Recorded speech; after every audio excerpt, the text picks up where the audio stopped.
Yo, yo, yo, it's your boy Steamer here to talk about the Patriots off seasons.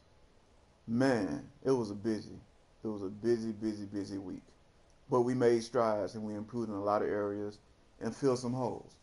The off season is not just about filling holes, but it's about making some major improvements, to get past your opponent or to counter your opponent. Um, we still have luck at quarterback and in the backup. We're pleased with that. We might get a quarterback, to try to get better than Etlin, but right now he's good insurance. So we didn't have to make no major move at quarterback.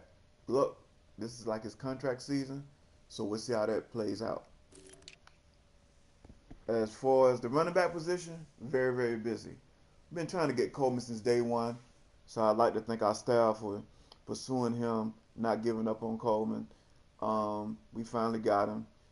We surrendered the Cleveland first round pick that we had, and we was able to get Coleman in a third.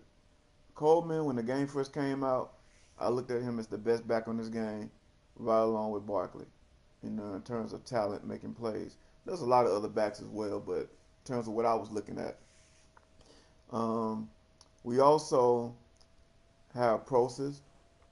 He does have trouble carrying the ball sometimes, um, but he's our immediate backup.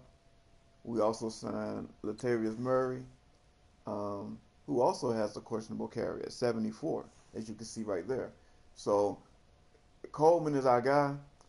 We traded away Hines um, to the 49ers in a third, able to retrieve a second and a fourth. The logic in these trades, in all these trades and acquisition, was to improve, you know, at the line of scrimmage for the immediate contact. Hines is a scat back. He can do it all. He hold on to the ball. He doesn't fumble much. But, we wanted to say, okay, at the point of attack, try to lean forward instead of just relying on spin moves and jukes all the time. We wanted to bring another element to the Patriots team. So, shout out to the staff, Walter Payton and Gail Sayers. They're going to be the running back coaches, and they're pleased. Fullback position, he welcomed them with open arms as well. Glenn Dwyer, so we're good to go in that category. At the wide receiver position, we signed Alshon Jeffries, just for insurance in case the draft didn't go well or we didn't make a trade or whatever. Adams of Green Bay is out there on the block, so we'll see how that goes. But starting out, we're going to go with Strong, who's a two-time All-Star, shall I say All-Pro. He's a star right now. Cobb, I like him. He's going to play spot duty. Roach, he's going to start out too, right next to Strong in the starting lineup. So, it's a small margin for error. So hopefully come in and make a huge impact right away. Josh Malone, we picked up in free agency, just in case again we were not able to get another big receiver to go along with Strong. So now we feel like we have a three-headed monster. All these guys can play. You know, this guy here just probably be like a return guy or just hang out until someone gets hurt. But we improved the size at receiver by far. Tight end spot still stay the same. I was very pleased with the tight end position. Bowringer made the Pro Bowl. We drafted York last year, who hasn't made any mistakes like that to cost him his job. Ernsberger, we like him a lot. He didn't mess up either. So right now we'll let the tight end position stay put. But next season might have a different report. Right now we're pleased. The left tackle spot, we had to address that. We traded Andrews away to the Eagles last year because of the size. We wanted to prove in size. For the pass blockers, you just need size. It'll be good to have somebody with great strength, but the key at left tackle and right tackle is being able to pass block, really well throughout the season. So we signed Craig Ingram. We actually drafted him, and he has, he's pretty much 80 across the board in terms of pass blocking skills. We can live with that. Berrien, we drafted him as well. He's more of a bigger guy at 338. So we'll see how that plays out. Right now, it's Ingram's job to lose. First couple of games will determine that. So, because size is very crucial. So we'll see how that plays out. Will this guy get some time? He might. He might. Don't forget we got Gilbert at center, who's 33 years of age, our oldest guy. Left guard position, we think Lindsey Mason is better inside, who played left tackle last year. He's also 328. As you scroll over or look over to the right, you can see that the run block numbers are better. So now he's back to a natural position. Greg Robinson, we like him because he can pull. 75 speed, he got the strength. We just need him to get a body on somebody. He doesn't have to be spectacular. Center position, Gilbert. I didn't even go into the draft. Once Ballantyne was taken, I didn't really even want a center. Probably Ballantyne probably would have been put somewhere else anyway. But any offensive lineman that I saw taken off the board that I was looking at, Gilbert had a job anyway. Gilbert did a fantastic job. His teammate from last year, we had to get rid of him because he was just too old. He made the All-Pro team as best offensive lineman on the Bears board. Marcus Cannon, that is. So it's kind of good we got rid of him. Getting too old. Now we got one old head left. So, but the key is you got to be big and strong, especially size-wise. At the right guard position, we still like Sharp at 357 pounds. He did enough to secure his job. He played real well. He had a shot at left tackle too, barring the injuries. As a matter of fact, he did get injured too, but for the time he was in, he was good. Banner 361 pounds. He played well. Our offensive line as a whole played real well, which led to a top 10 offense. At the right tackle position, Trent Brown, the captain of the team, in terms of offensive lineman, untradeable, just a great lineman. Guy be around. He'll be around for a minute. I look at him retiring as a Patriot. Left end Flowers did a good enough job to secure his left end spot. We did not even draft the defensive end. We took a look at some just to make sure. We wanted to compare to the ends we already had, but Flowers, nobody matches him. Flowers is a beast. Seiler, he worked out again too with the rookies that we brought in for a tryout, and even him, he looked a lot better than the ones we tried out. So left end is a very, very stable spot. Right end is where we needed to have help at. We need a consistency here. Some guys will go 2 games without getting a sack, then come back and get 1, and then go a couple of games, without getting a sack. So we think Ingram will bring stability. If you look at the team, look at my ends. Nobody on my team had 80 plus above in every category. This guy got 80 plus above in speed, acceleration, agility, strength, awareness, play recognition, power move, finesse move, block shed. Did I say enough? Welcome to the team, dog. We hope you bring a different element, and I'm already seeing your burst off the line. You got some rookies, some young guys to teach behind you. Lewis Bell, 2 seasons ago, had 13.5 sacks. So we feel like we just made an upgrade right here. No disrespect to y'all, but we made an upgrade. So you got a veteran to teach you a little bit more at the right end position. So let's go ahead and move over to the D tackle. D tackle spot was an emphasis, for its concentration as well. I felt like we needed to bring a different approach. Last year we had 2 good starters, but then everybody else was low in play recognition, low in awareness. This year we improved in that category. We might even start out with Dante Pope or Dante Pope. Hicks, Poe is 346 pounds. Hicks 336, and then you got Brown who's 320, more of a pass rusher. He's nice, and then we got Brockers, to come in as the 4th D tackle. So we get on a long 15-play drive, we're gonna have reliable D tackles on the field. So and then when you play the 5-2, you're gonna have 3 of these guys out there. So we really feel like right now We get on one of those long drives, we're gonna be like, oh, over the D tackle spot with the exception. He's been the only one that's able to stay here and meet the team's goals. Now moving over to the linebacker spot, Cole plays good, has great coverage, 82 in zone. So got a lot of phone calls about him, but he wasn't gonna go for cheap. So we're happy to maintain him. Henny, we signed him in the free agency for a backup. So we feel like if Cole gets hurt, Henny can come in and do a good job for us. The middle linebacker position, again, in the middle of your defense, they get tired real quick. Kendricks can hold it down. We also gonna go with the rookie we drafted as the second middle linebacker in the 3-4. If this guy struggles, we got McDonald that can come in as well as West. You know, McDonald's even at 31 still has 89 speed. That is amazing.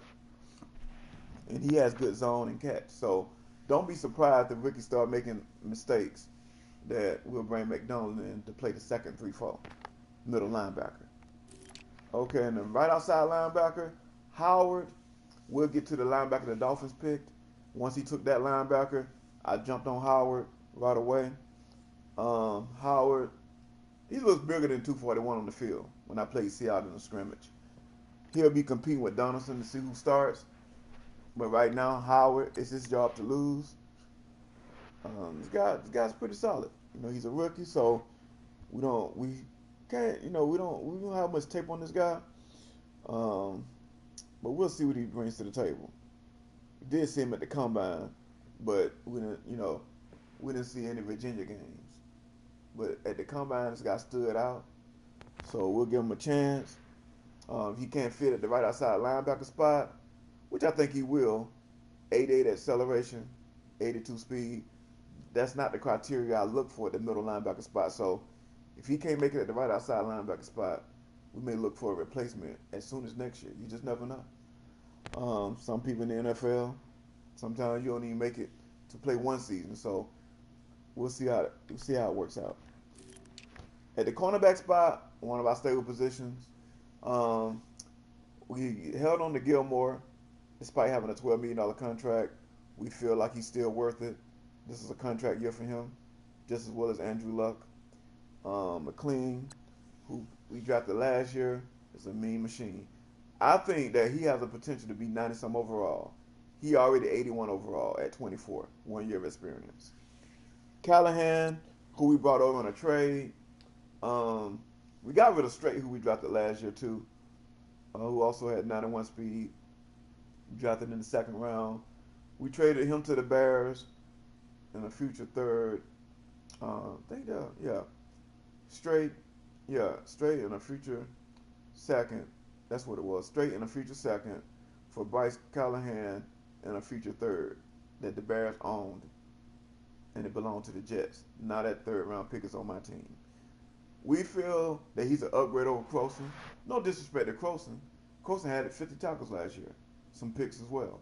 But we feel, like I said before, you have to upgrade if you get a chance. Not just plug in holes. A lot of guys fill in holes, and all of a sudden they think, okay, what's that? Not necessarily. You got to, be able to improve your team as well. And we also got Rowe, who can come in case anyone gets hurt. He also is versatile enough to play the safety position. So we feel like we're real stable in this position. At the free safety spot, we didn't have anything to worry about. Marcus Williams, 15 past the flex. Man, so he met the goal, got a few bonus points for that. So he's always around the ball. Campbell, great special teams type guy. So pretty solid at the free safety spot. And over here at strong safety, we got two types of safeties. Zach Hunt is more of a cover type safety, 93 speed, 77 man, 71 zone. Molden is more of a run stopper with decent coverage, in terms of a run stopper anyway. So we're blessed that he has 71 in zone. Molden is nice. But who's going to start is the key. If these guys don't pan out, we have Brandon Wilson who can come in who's pretty fast, along with good acceleration. We're hoping it doesn't come down to that. Brandon Wilson is a good special teams player, so we'll see how that goes. Moving over to our kicker, you know, Father Time is catching up with him as far as a kicker. So we're glad to have him one more year, but I think this is the last year for him. We'll go ahead and start looking for a kicker in the free agency, or better yet, the draft. Hopefully, it doesn't come down to that. This guy is Mr. Reliable, and also at the punter spot, Hauser. We still like him, 91. Kick power. The reason we haven't looked for another punter yet because he also a good cover guy on special teams with 75 speed. Before we end the show, one thing I want to talk about is some of the surprising great moves. Great moves. Start out with the Dolphins. The Dolphins, in my mind, was the one time I got robbed in the draft. Didn't mind it. He's smart. I was looking at this guy. It's rare you find 6'2", 255 pounds that can move like that. But I had Howard on my board too, neck and neck. Him and Howard was like the top two linebackers based on my draft position that I was looking at to try to get a steal. And there was a great, smart, solid pick. I wish him the best. Great move. The Bills. The Bills knew what he had to do. We knew what he had to do. Everybody and their grandma knew what he had to do. He got the pick I thought he would get. The running back. He lost LaShawn McCoy, and his offense just went downhill. Look for this guy to help him get a couple of more wins. Great, smart move by Buffalo. My favorite move in the entire draft. Good luck, dog. I wish y'all two the best. Overall, the smartest draft, in terms of what I was looking at, and people didn't know which way he was going to go, the Washington Redskins. The Redskins, bam, hit the nail in the coffin. Great move. You needed a quarterback, another linebacker, but you don't pass up on 4.26 speed. You don't pass up on that.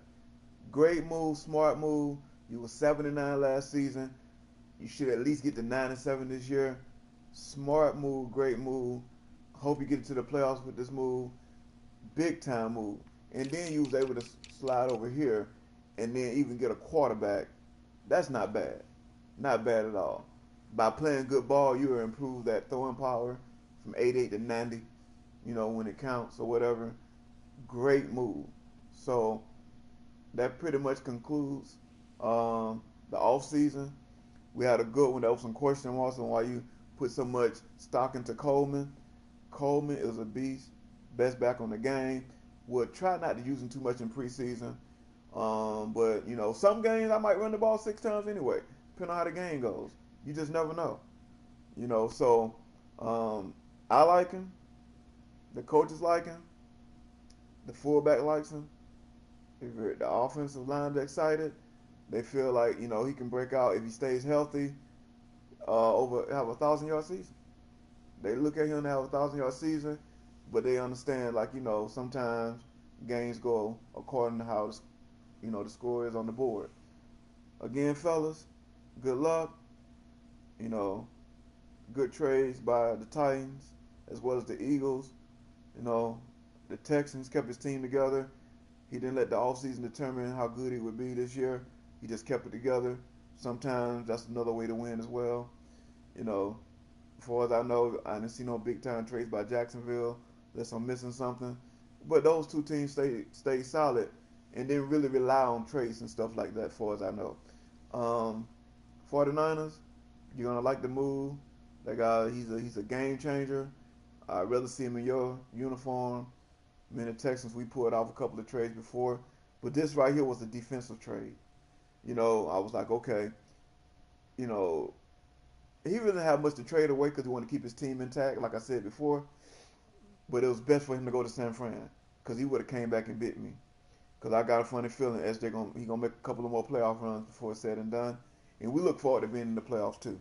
But we know we got a long road ahead of us. I look forward to seeing how it turns out with Baltimore and Cleveland Browns. I don't know if Flair and the Bengals will be able to hang, but hey, it's a new season. It's a possibility. Oakland Raiders, is he gonna wake back up? Um, Dallas Cowboys got a two-headed monster at receiver now. That was big. That was a big time trade. That ranks up there with the trade, that Atlanta made with me. More speed in the backfield, more depth, more dynamic. I'm waiting to see. I think King Vitam will come out the shell again. We know his history. I look forward to that. Him and the 49ers duking it out, and the Cardinals, which could be a stronger division too. That division can actually be a top three in terms of talent. But if he wakes up, can the Cardinals hang? We just have to wait and see. Um, so that's it, fellas. I don't want to leave nobody out. I think the West is going to be tough again. So if you got to take a West Coast trip through the LC West, good luck. You got to come play the LCs. Good luck. I think Tampa Bay, you know, I think he gets out of that, you know, bottom five. The Bears said no. I said yes. We shall see. Actually, that wasn't even the Bears that said that. That was the Dolphins. So when you play the Dolphins, you remember that. He said you're not gonna get out the bottom five, dog. I think you are. Um, Carolina gonna be strong again, just strong and quiet as usual. Office is closed.